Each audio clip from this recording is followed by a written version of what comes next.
Economists in Nigeria say that states should only be allowed to access loans based on their viability and capacity for repayment.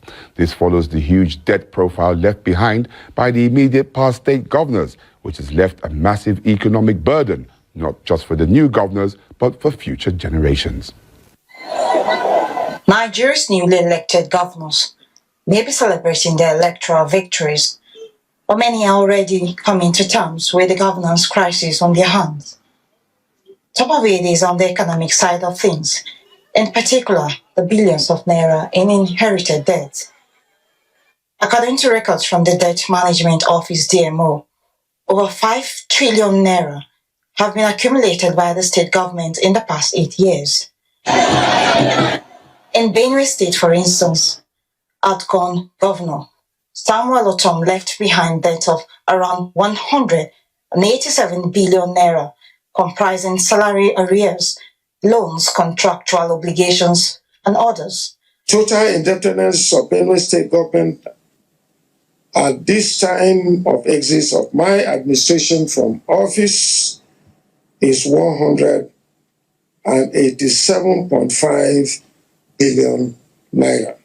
Pensioners are also being owed over 38 months entitlement. This is aside the state's rollover debt. Otom's predecessor, Gabriel Soswan, left behind over 90 billion naira debt in 2015. Now the new man in charge, Governor Hyacinth Alia, faces the task of having to balance the books while fulfilling his governance part with the people of Benue State. Dennis is from Benue State, but now resides in Abuja and says the economic situation drove him away from Benue State. With all the borrowings, they didn't do anything reasonable. That is why the state is still backward in terms of development. The present administration to focus more on creating employment, because that is the problem we have.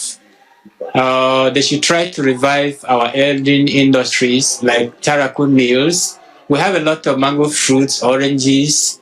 They can establish manufacturing industry like juice so that our fruits will not be wasting. It will also create employment and development at the same time.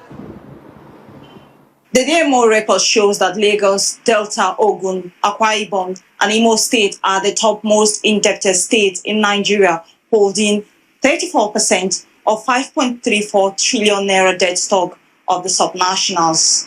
Others are Abia, Nasarawa, Adamawa, Kogi, Ebonyi, and Ondo State. While some have some modest development projects to show for, the situation is quite pathetic for others.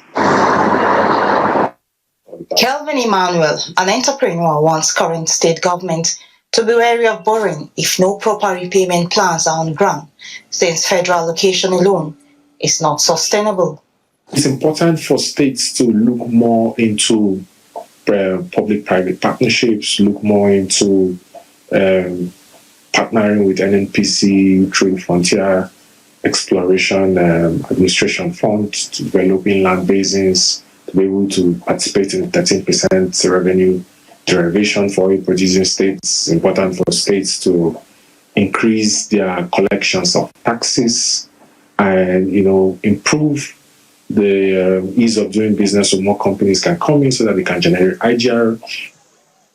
With an uncertain economic outlook for many states, governance may just get more complicated for the new set of governors to deliver on their promises. Mwesi Igono, AI